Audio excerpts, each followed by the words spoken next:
Welcome back to the Canadian Gun Vault. We're going to be taking a closer look at the AR-15 series of rifles. Bring it on over here for a second while I load up another magazine. You're going to like this one.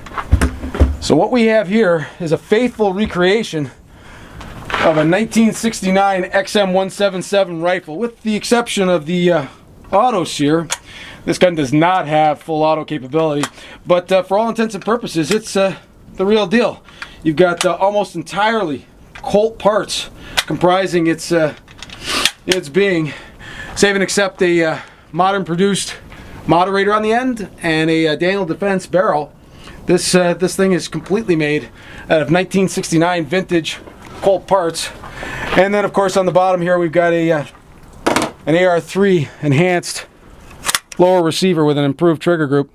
But beyond that though, you can see that there's a lot of features on this rifle that don't appear on the modern variants that you'll see.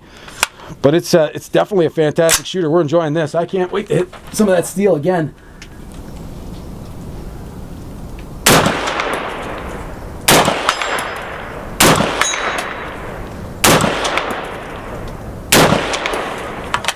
Well, it doesn't look like it's going to be that round. So, the AR-15 rifle. It's gotten a lot of bad press lately, but it is a fantastic rifle. It was developed by a man named Eugene Stoner in the mid-50s, believe it or not, before it really took off.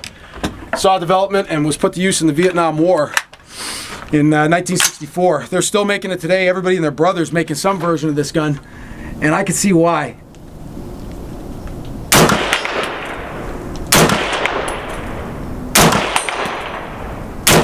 It is just so easy to use. I mean, just a fantastic piece. It's got qualities that make it a desirable rifle. There's a reason why it's the darling of North America. I mean, it's easy to manipulate.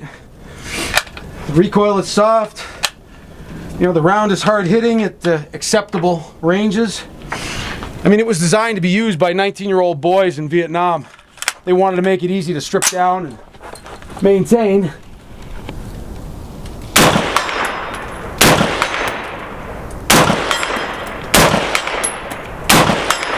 I mean, you could just hit with this thing again and again. It's one of those rifles that sees a lot of modification. I believe they call it the Barbie doll of the firearm world. A lot of things you see here can come off this rifle. You can change these out for railed systems to add lights, lasers, all kinds of things. They're real favorites among the three-gunners. And I can see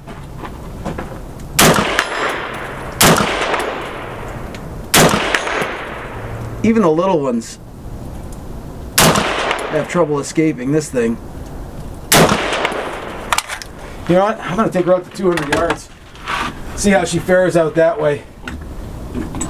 It's definitely one of those rifles that is appearing more and more in people's collections. You know, in the 90s, you barely saw these things. You know, you might see the odd one on a rack, but now they've come down so much in price as they've simplified manufacturing techniques. I mean, there's various qualities of these types of rifles out there. They're definitely an entertaining item to shoot, and I can see why the owner of this rifle enjoys it so much. I'd like to thank him for giving us the loan of this one for the day, because it's a real piece of history when you think about it. All the parts are surplus and from 1969, and to recreate something that would have been used in the Vietnam War is really interesting for the vault. We all know what a big history buff I am. I'm a little curious to know how she hits out there.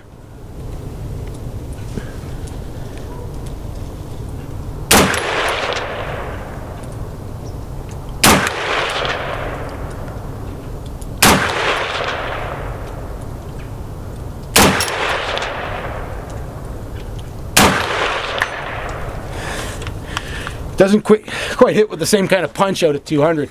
These rifles were designed to be used inside of 200 yards. This would have been one of the first of the carbine versions of this gun. You see a lot of this today. The U.S. military is using, of course, their M4 variation of this rifle.